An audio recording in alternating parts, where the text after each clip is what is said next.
dans les ruelles pavées du vieux arrondissement parisien, où les bouquinistes du quai de la Tournelle déploient leurs étals sous un ciel d'automne incertain, Hervé Villard, 79 ans, traverse les souvenirs d'une carrière qui a illuminé les ondes françaises depuis les années 1960.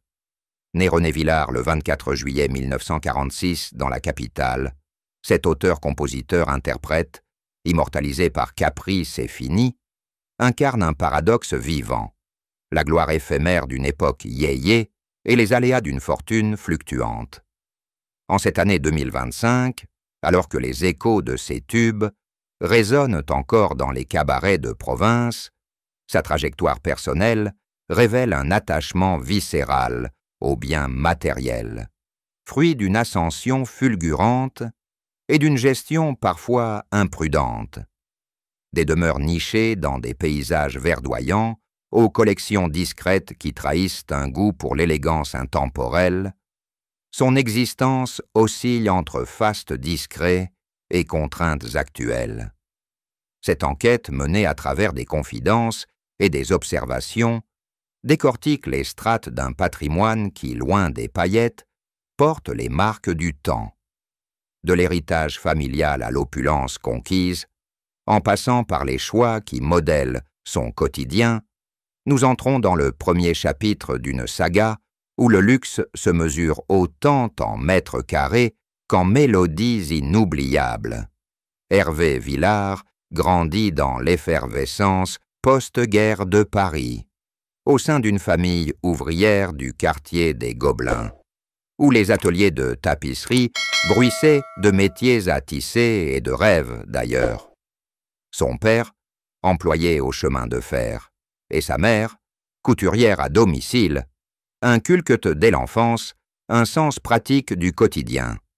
Repas frugaux autour d'une table en formica, soirée bercée par la radio qui diffuse les refrains d'Édith Piaf. À l'école primaire, le jeune René se distingue par une voix claire, participant à des chorales paroissiales qui éveillent son oreille mélodique. La musique était mon premier luxe, gratuit et infini, confie-t-il dans une évocation récente, soulignant comment ces harmonies populaires forgeaient déjà son identité artistique. Les années 1950 le voient explorer les bals musettes du Marais, où il gratte une guitare empruntée imitant les guitaristes de jazz américains qui passent en ville. L'adolescence marque le tournant. À 16 ans, il quitte le foyer pour des petits boulots, livreur de journaux, groom dans un hôtel de la rive gauche, tout en composant des chansons sur un carnet usé. La découverte de la scène arrive en 1962, lors d'une audition impromptue au Golf Draw, temple rock de la rue des Capucines.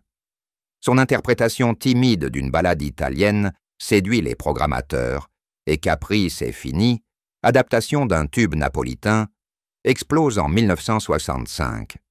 1 million de disques vendus en quelques mois, des tournées triomphales en province, les cachets affluent, permettant les premiers achats.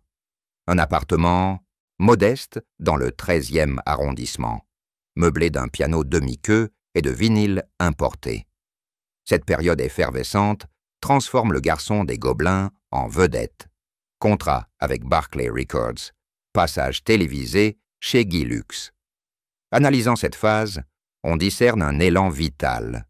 Le succès n'efface pas les racines, mais les parts d'une couche dorée où chaque billet gagné finance un pas de plus vers l'indépendance. La décennie 1970 consolide cette ascension. Des tubes comme « Reviens » et « Le Transit » emplissent les ondes, tandis que Villard s'entoure d'une petite équipe, arrangeurs, stylistes, qui le parent de costumes sur mesure. Les revenus permettent un train de vie aisé, dîners aux Fouquet's, croisières en Méditerranée. Pourtant, les excès guettent. Générosité envers amis, investissement hasardeux dans des cabarets parisiens. J'ai semé des fortunes comme des graines au vent, admet-il avec un sourire teinté d'ironie, évoquant ces années où l'argent coulait à flots sans filet de sécurité. Cette trajectoire initiale pose les bases d'un patrimoine naissant, non pas ostentatoire, mais ancré dans un besoin de stabilité, reflet d'une enfance marquée par la précarité. Les propriétés d'Hervé Villard racontent l'histoire d'un artiste itinérant qui, après des décennies de routes poussiéreuses et de nuits d'hôtel, aspire à des ancrages solides. Sa première acquisition significative survient en 1972. Une maison de campagne dans le Berry, au cœur du Bois Chaud, une région de collines ondulantes et de forêts centenaires. Acquise pour une somme modeste auprès d'un ancien fermier, cette bâtisse en pierre blonde, datant du XVIIIe siècle, devient son havre. Il la restaure pierre par pierre, agrandissant les communs en atelier d'enregistrement, installant une piscine chauffée bordée de rosiers grimpants.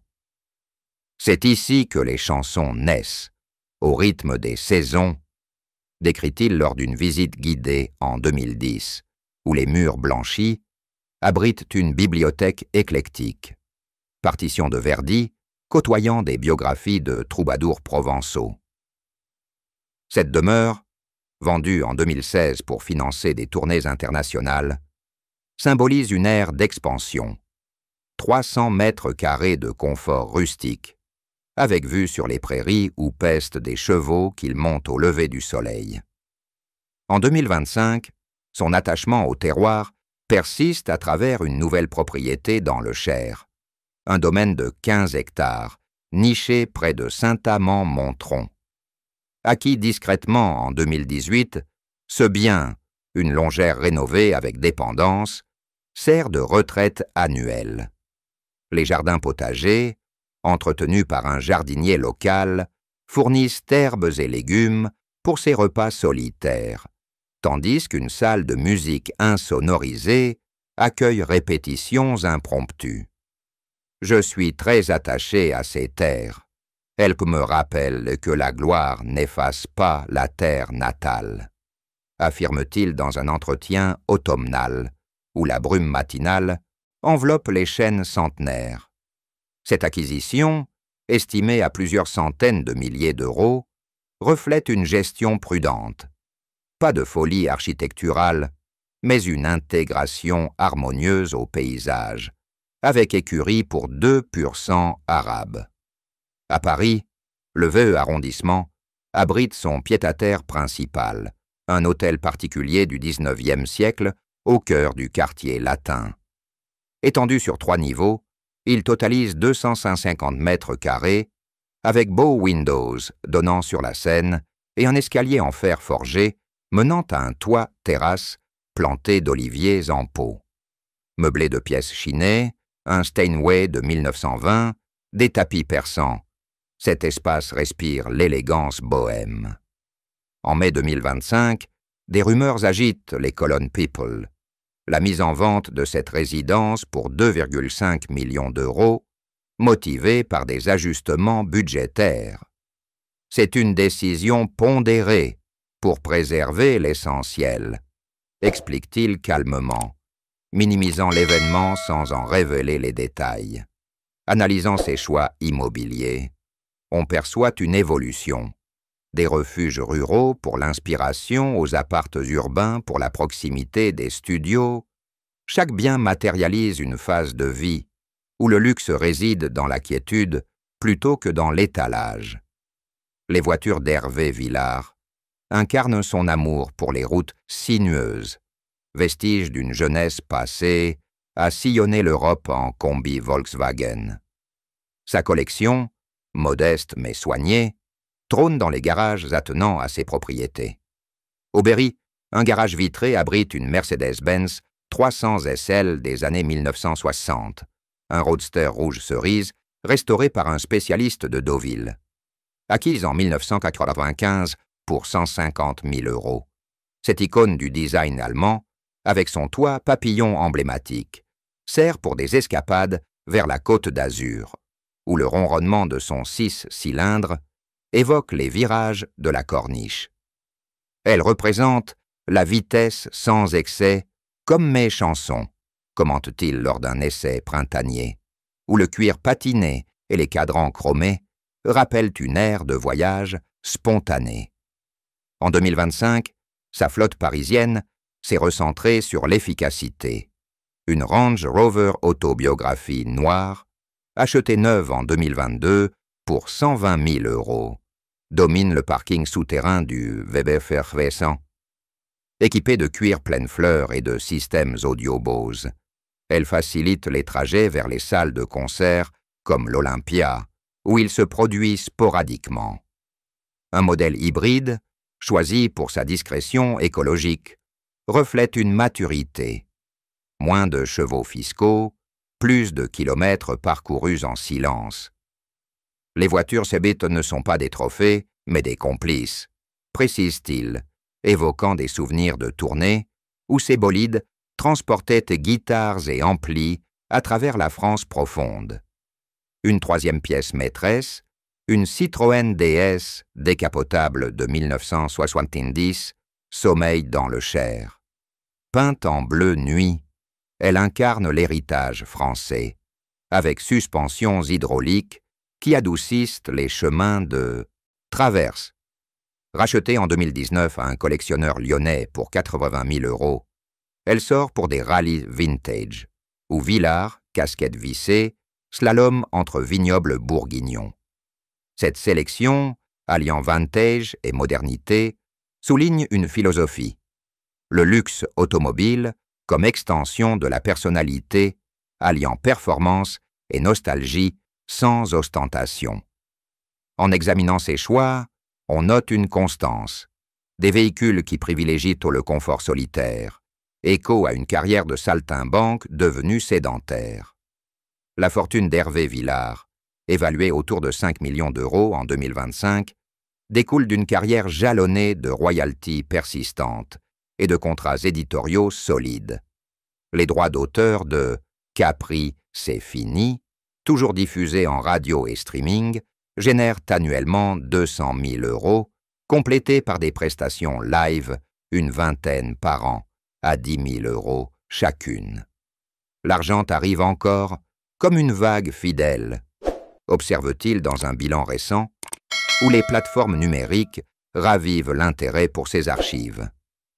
Des investissements diversifiés, part dans une société de production musicale et un fonds immobilier en province, protègent ce flux, bien que des revers passés, comme des prêts impayés à des amis artistes, aient érodé les réserves. En 2025, des ajustements s'imposent. La vente de la maison du VEE vise à liquider 2 millions nets, réinvestis en obligations d'État pour une retraite sereine. J'ai plus des billets toute ma vie, mais je sais rebondir, admet-il avec une pointe d'autodérision, rappelant des dépenses folles des années 1980. Yachts loués pour des fêtes sur la scène, bijoux offerts à des muses éphémères. Son patrimoine inclut des œuvres d'art, une collection de toiles impressionnistes, acquises aux enchères de Drault, estimées à 500 000 €, exposées dans le salon parisien. Des comptes offshore mineurs, hérités d'une tournée japonaise en 1990, complètent l'ensemble, géré par un fiduciaire discret. Analysant cette masse, on voit une trajectoire équilibrée. Pic de générosité compensé par une prudence tardive, où le luxe se traduit en sécurité plutôt qu'en prodigalité. Les actifs immatériels pèsent lourd. Catalogue de 200 chansons, sous licence, chez Universal, et une biographie en gestation qui promet des avances éditoriales. En Berry, des vignes de 2 hectares, plantées en pinot noir, produisent un vin étiqueté à son nom, écoulé en bouteille, limité à 50 € l'unité. C'est mon héritage liquide, plaisante-t-il, lors d'une dégustation où le nectar rubis évoque les vendanges manuelles.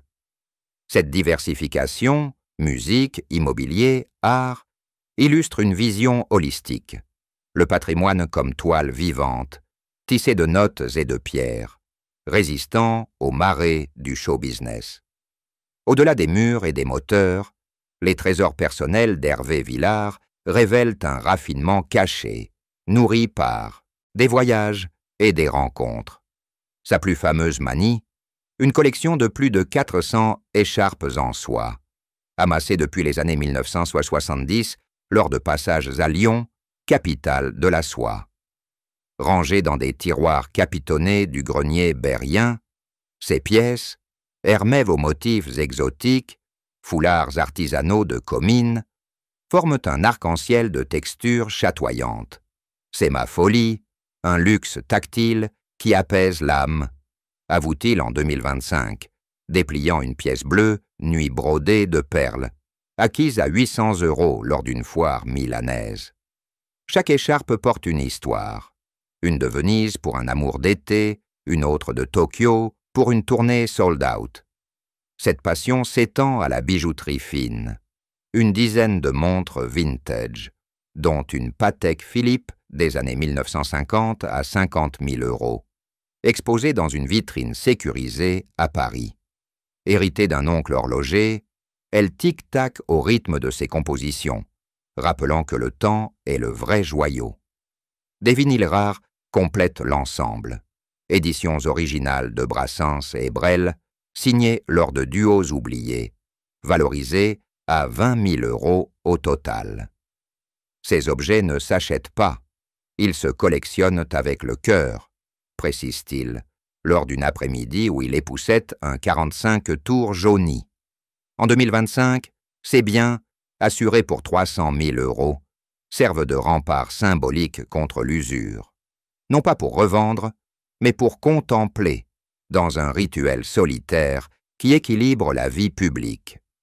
Les livres forment un autre pilier, une bibliothèque de 5000 volumes, du quartier latin à la campagne, mêlant poésie baudelairienne et essais sur la Méditerranée. Acquis chez des bouquinistes ou en lot d'enchères, il totalise 100 000 €, avec des incunables du XIXe siècle reliés en cuir. La lecture est mon vice le plus cher, confie-t-il, feuilletant un exemplaire annoté de Les Chants de Maldoror.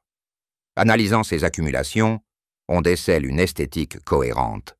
Le luxe comme accumulation sensorielle, où soie, acier et papier tissent un cocon contre l'oubli, transformant le quotidien en musée personnel. À 79 ans, le quotidien d'Hervé Villard, en 2025, s'articule autour d'un équilibre précaire, où les contraintes financières teintent le faste d'une nuance réaliste.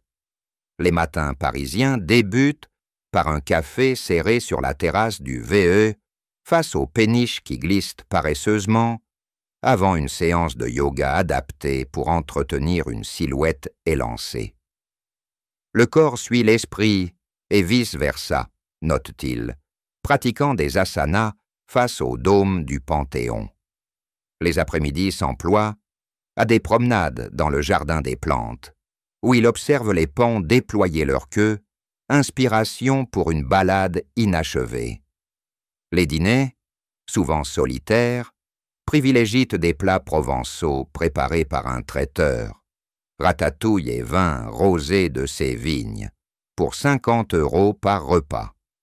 Les tournées, réduites à 10 dates annuelles, injectent vitalité. En mars 2025, un passage à l'Alhambra de Marseille, billet à 60 €, attire 1500 fans nostalgiques. Chanter reste mon oxygène, dit-il en coulisses, où une loge minimaliste abrite une bouteille d'eau minérale et un foulard fétiche. Les week-ends au Berry apportent respiration. Cueillette de champignons dans les sous-bois, chevauchée matinale sur sa jument alezane, facturée 200 € par le palefrenier.